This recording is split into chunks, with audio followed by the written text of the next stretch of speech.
Hello everyone, my name's Hayden, you're watching FBA TV. In this video I want to run through pros and cons of different business models within Amazon, because I think there's a lot of newbies that don't really understand the differences. Now, just full disclosure, okay, now I've done online arbitrage, I've done retail arbitrage, I've done some wholesale opening accounts and brand accounts, okay? I've done my own listings, I'm building my own brand.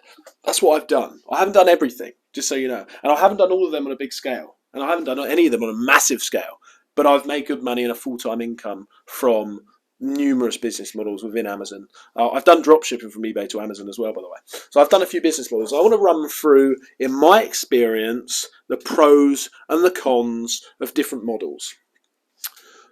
Online arbitrage, retail arbitrage, wholesale, private label. As I said, I haven't done every single one of these, but I'm going to talk you through what I know about every single one of these, because I interview a lot of guests on this channel. I've done a lot of these models myself, some in bigger ways, some in other ways. So let's talk about it. Let's dive into it. So let's start off with retail arbitrage, because that tends to be the one of the first ones people go to. Now, this is from my experience. Now, I've done a little bit of retail arbitrage, but I've never taken it seriously because personally it's not for me. Let's look at the cons of retail arbitrage. The cons is that you have to have quite a lot of time invested in it, because you have to physically go to the shops and pick this stuff up. Okay. Now, also another con I would say that is if you get a really big chain like Tesco or Sainsbury's or something like that, and you buy retail arbitrage products from there, like toys around Christmas time or around it, certain times of the year, you're going to get a lot of competition as well. Because I remember when I bought toys before, and I looked the next day and there were 70 people or something on the listing, which means that if you're going to do that strategy, you need to be aware of that. Or you're going to fill it from FBM straight away to get the sale quickly before everyone else waits for it to go in as FBA. Or are you going to wait it out and wait for the price to recover? Because usually it does recover, by the way, because these prices aren't always like that. So that's some of the cons, and I'm sure there's a lot more, but that we can't spend forever on this video. That's some of the cons of RA, but some of the benefits are that generally it's actually less competition. Generally, I would say it's less competition because there's a lot less people doing it. Most people want an online business, a business that gives them a lot of freedom, where retail arbitrage in some ways can, but in some ways can't, because you're having to physically be, especially in the UK if you do it here, or in the US if you do it there, whereas my business lets me take as many flights as I want. In the last 3 or 4 months I've done 8 flights because I'm allowed to have as much freedom as I want, because I've created my business model around that. But there's generally more profit because a lot of people aren't willing to do that. And a lot of the products aren't in these big chains that have these big sales, and not everyone sees it. Therefore, generally, it's less competition than online arbitrage because you're going around these shops picking them up, and a lot of people aren't doing that. Okay, I'd say another pro is that generally it's higher ROI and margin from the sellers that I know. I spoke to Matthew Wright. Have a little look. I interviewed him a few back, about 30, 40, 50 videos back. Type in Matthew Wright to my channel. He does, I think, 500,000 maybe he did in retail arbitrage last year, something like that. He does about 500,000 a year in retail arbitrage, and he does really well. And look, he's got a good system around it. You can create a good system and you can make some good money from it. So in summary, I think retail arbitrage is a great model if you like doing that. If you have the time and the persistence to put into it, you can make some really good money from it. Let's look at online arbitrage. Online arbitrage is, first of all, you've got online arbitrage in the UK, and then you've got it in the USA, and then you've got it in different countries, okay, like Germany and stuff. The important thing to note about this model is that it's going to be very different in different marketplaces around the world. That's the first thing to note. So you've got to decide on the marketplace that you want to do it in. But if we look at the UK specifically, you get a lot of people moaning about a lot of price tanking, low margins, low ROI, okay, and also but a lot of people are quite happy with it, where they think it's okay. They get okay margins, and they do margin mixing, where some products make them more and they're slower sellers, or they wait, and then other stuff they take small margins just to keep, to pay the bills, I suppose.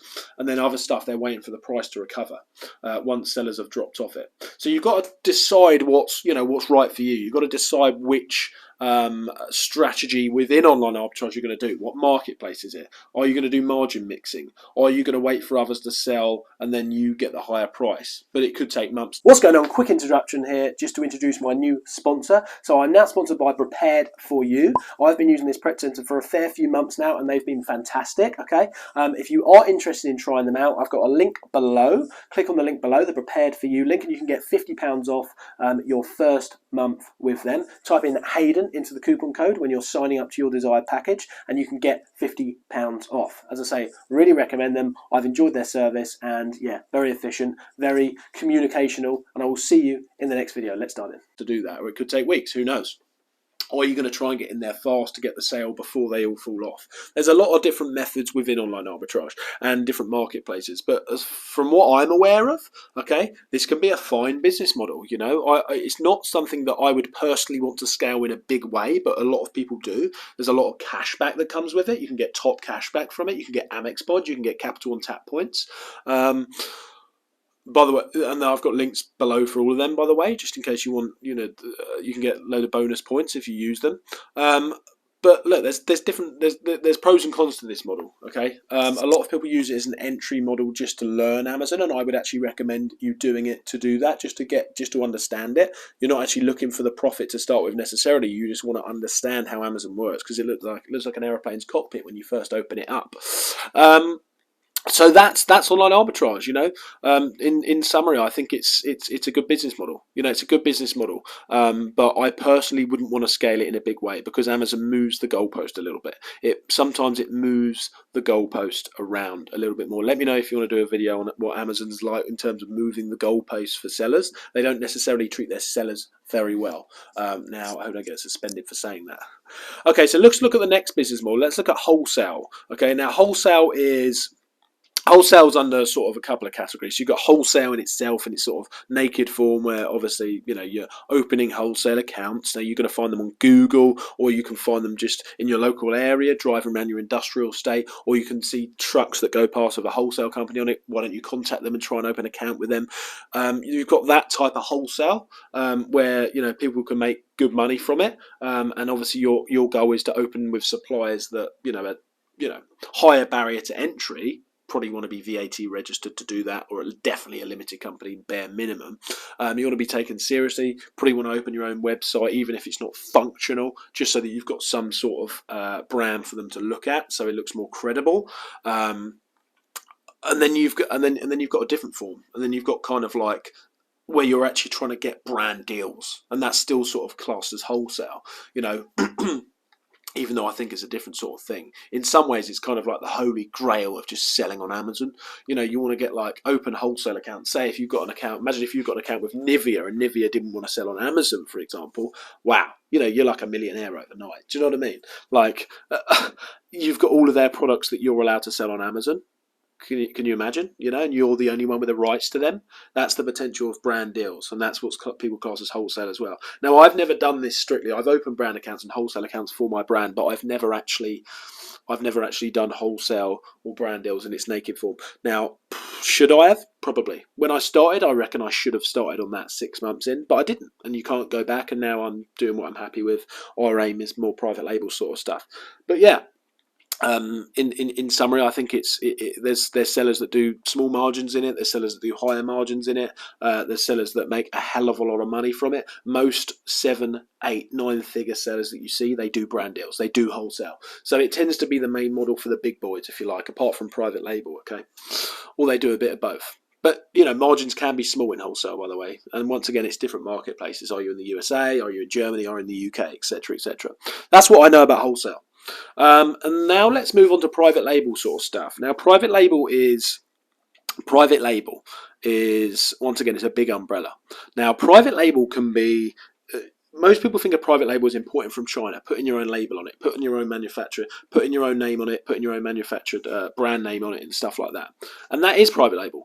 But for me, private label comes under many other things in that umbrella as well. So private label is like, say, if you wanted to, you know, create your own handmade product, for example. Now, I know that's classed as handmade, but it's still kind of your own private label thing, because you're creating the listing, you're creating that brand and things like that. And there's many other things that you could do. Anything that people want to buy, you can create a listing and you can sell it on Amazon. It doesn't have to be this big thing where you import it from China. You could build a relationship with a UK supplier that's creating your little brand things or whatever, and then you can create a listing for that on Amazon. As long as you know how to rank it, as long as you know how to build it, as long as you know how to manage it, as long as you've got money to invest in it, then you could do that.